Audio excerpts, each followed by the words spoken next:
C'est ça. Il y a un des points de départ, c'était les journaux sportifs de l'époque qui avaient des titres à peu près comme ça, pour dire que Panathinaikos a écrasé Είχα σκεφτεί λοιπόν ένα βιβλίο που θα ήταν έτσι με τέτοια πράγματα, με τέτοια στοιχεία, με τίτλους κυρίως. Et je voulais, initialement, j'avais conçu un livre qui serait typographiquement même présenté de la même façon avec des grands Ή με ειδήσεις. Ou avec des informations tirées d'agences de presse. Και μάλιστα κάποτε μου πέρασε η σκέψη αυτά να μην είναι σελίδωμένα, αριθμημένα, ούτε δεμένα. Tout ça n'allait pas se retrouver ni paginé, ni même relié. Ώστε να μπορεί ο αναγνώστης να κάνει τη δική του. De sorte que le lecteur puisse faire lui-même opérer son choix. Ο εκδότης μου είπε ότι δεν γινόταν αυτό. L'éditeur n'était pas très d'accord.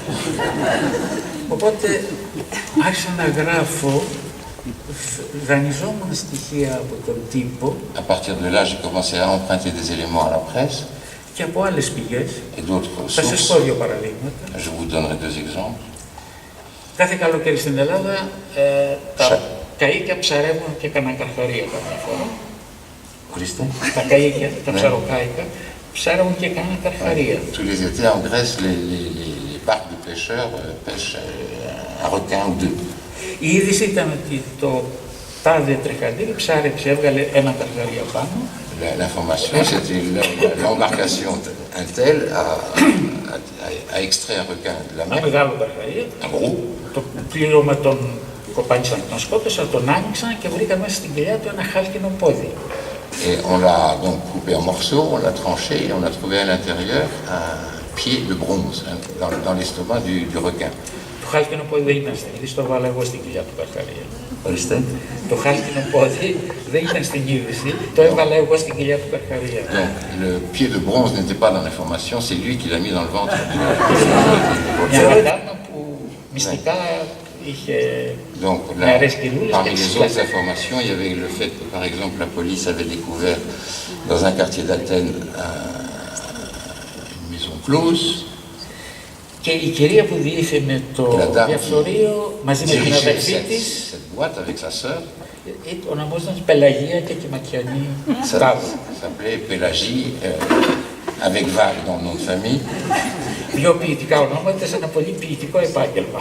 Deux noms très poétiques dans un métier qui ne l'était pas moins. Επίσης, ένας πολύ καλός συναδελφός, μεγαλύτερος από μένα, ο Στρατής Τήρκας, έχει μεταφραστεί στα γαλλικά. Donc il parle d'un écrivain grec qui est un peu connu en France, qui s'appelle Stratis Tirkas, qui est l'auteur d'un gros roman qui passe parfois pour le premier vrai roman grec qui a été traduit sous le titre Cité à la dérive. Μου έδωσε μια σειρά επιστολών. M'a donné une série de lettres. Ανθρώπων που ήθελαν να μεταναστεύσουν από την Ελλάδα. De gens qui souhaitaient émigrer de Grèce. Και απευθυνόντουσαν στην Διακυβερνητική Επιτροπή Μεταναστεύσεως εξ Ευρώπης, μια εκκλησιαστική οργάνωση που βοηθούσε όσους θέλουν να φύγουν να... à une organisation ecclésiastique qui était censée venir en aide à ceux qui voulaient émigrer. Ήταν γράμματα που όλοι σας παρακαλούμε, τι χαρτιά να στείλουμε, πώς θα μας απαντήσετε, πολύ στενά. Une liasse de lettres un peu standards, nous requérons votre aide, etc. Και μια άλλη φίλη, και αυτή μακαρίτσα πια, συγγραφέας. Et une autre amie de moi, maintenant décédée. Η Κέι Τσιτσέλη. Κέι Τσιτσέλη.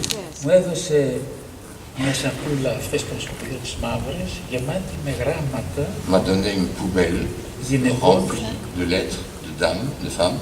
Που έγραφαν στην κυρία Μίνα. Qui écrivait à Madame Mina, qui est un peu l'équivalent grec de Mini Grégoire pour ceux à qui ce nom évoque encore quelque chose.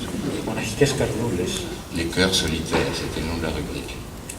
Η Κέι είχε εκπομπή και έκανε ήδη τις απαντήσεις, με ψευδόνυμο.